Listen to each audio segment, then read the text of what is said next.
Hi BookTube! My name is Sarah and welcome to the Bookish Knitter. Today I am coming to you with a fun little video. So I did not know what I wanted to do for today's video. I kind of had a couple of ideas I was rolling around in my head, and then over the weekend I finished reading The Homewreckers by Mary Kay Andrews, and I absolutely loved it, and I'm like, this is the perfect summer beach read. So I'm like, let's do a video on summer reads. So I thought I would highlight here some books that I have read over the last few years that I'm sure at some point I have talked about on my channel in various videos at various times throughout the last few years that would make great summer reads. They kind of give you that summer feel. I'm not necessarily saying that they are beach reads.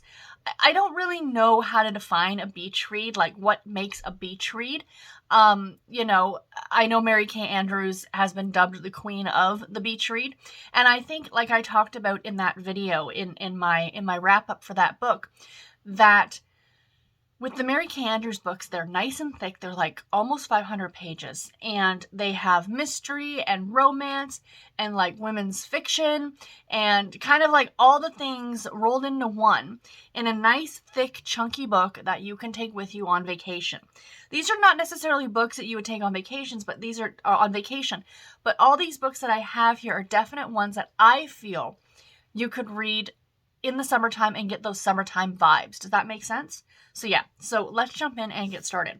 So the very first one, we have The Bookstore on the Beach by Brenda Novak. I read this one a couple of years ago, I think, and this is about a woman who whose husband goes missing. So she packs up her kids and they go to stay with her aunt in this beachside community, and she spends her time working at this bookstore. And yeah, so this is definitely a women's fiction, not so much a romance, but really enjoyable. I liked it a lot. Summer beach vibes. There is, of course, a romance within the story. It was really good. I enjoyed it a lot. I will leave lists to all of these books in the description box below as well, you guys, in case you want more information. The next one I am lucky enough to have my hands on a copy of this book. I remember posting it on Instagram, and Maisie Yates herself even said that she doesn't have a copy of this edition. And this is Smooth Talking Cowboy by the aforementioned Maisie Yates. This, I believe, is the first book in the Gold Valley series, if I'm remembering correctly. But yeah, this one is it is the first book in the Gold Valley series.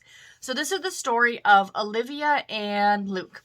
It's been a while since I've read this one, but this is a summertime cowboy romance that takes place in Gold Valley in Oregon. All of her books are set there pretty much. And yeah, I enjoyed this one a lot. Maisie Yates, in my opinion, is the reigning queen of contemporary cowboy romance. And if that's where you're looking to check books out from, like if you're new to the cowboy romance genre, definitely go with Maisie Yates. She will not steer you wrong, I assure you. Next up, we have another women's fiction novel, and this is Sisters of Summer's End by the great Laurie Foster. I got this one as an e-arc back in 2019, and I did read it, and I did love it.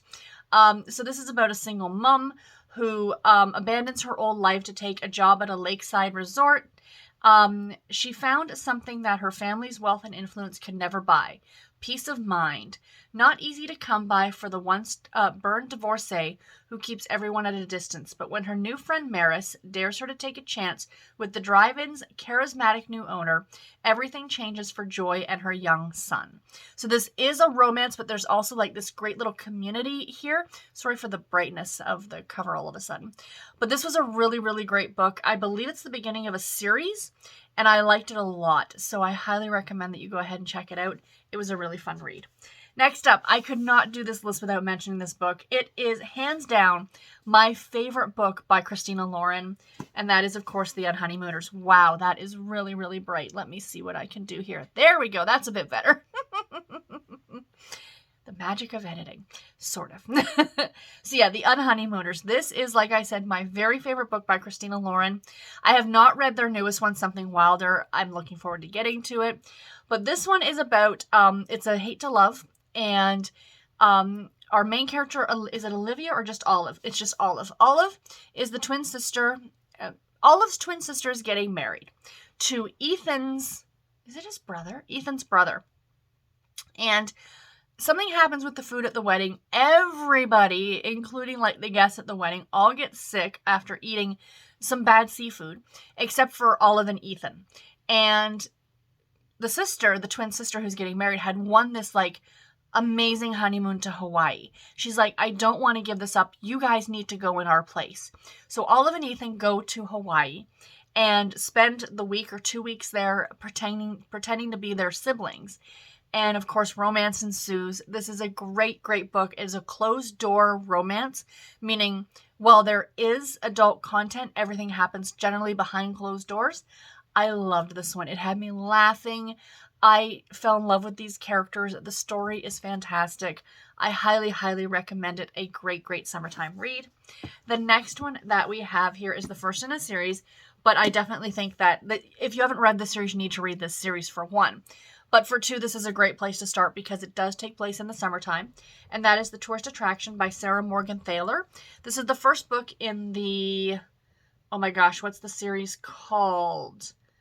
I cannot remember the name of the series. Moose Springs, Alaska, I think is the name of the series. So yes, it takes place in Alaska in the summertime where it is warm.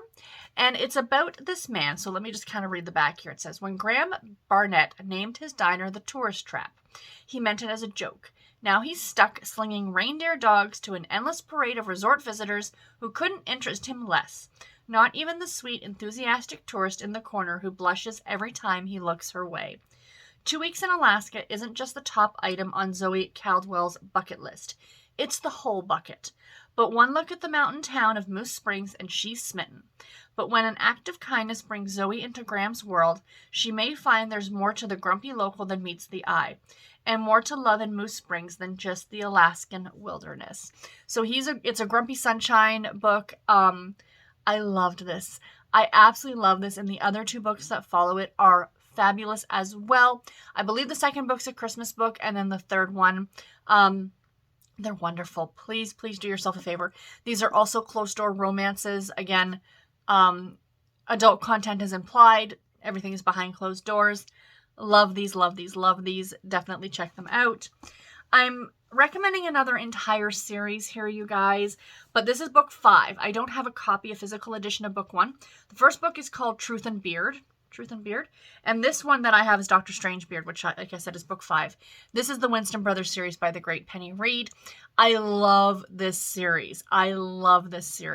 So the first book actually isn't really summary, but I just feel like these would be great summary type reads.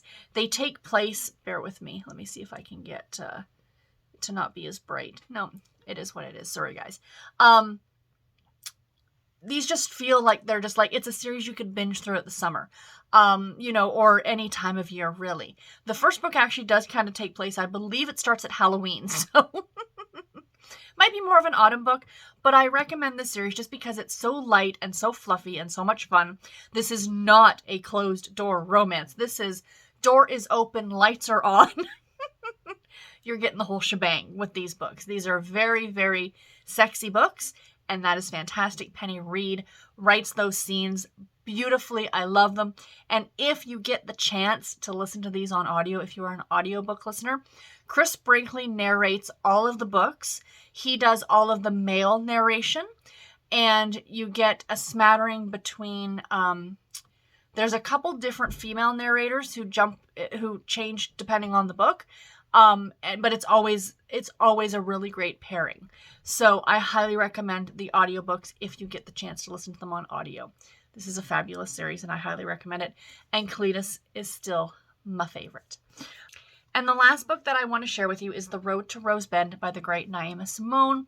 I read this book last year. I have the second book, which is a Christmas story, and I think the third book was just released in this series. Naima Simone is fantastic. She writes quite a bit for Harlequin Desire, so she can write spice, you guys. This is a great small town contemporary romance scene, or contemporary romance series with the spice.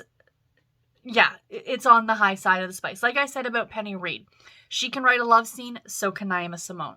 So this story itself is about a woman by the name of Sydney. And let me just read you the back very quickly. Sydney Collins left the town of Rose Bend 8 years ago, grieving her sister's death and heartbroken over her parents' rejection. But now she's back, newly divorced and pregnant, ready to face her fears and make a home for her child in the community she once knew. The last thing she needs is trouble, except trouble just walked in the door. Widower Cole Dennison is still grieving the loss of his wife and child, but after a chance run-in with Sydney, Cole finds himself drawn to her optimistic view of life. Yet when Sydney's past threatens to upend everything she rebuilt, both find that a little trouble will take them where they never expected to go. This was fantastic, absolutely fantastic. I cannot recommend Naima Simone enough. Her books are brilliant. Please check them out. I loved this one. So anyway, guys, that's it that I have for this video. Please let me know in the comments below. What summertime reads what books would you recommend for people to read in the summer? What books give you those summertime vibes? And until my next video, everybody, take care and happy reading. Thank you all so much for watching. Bye, guys.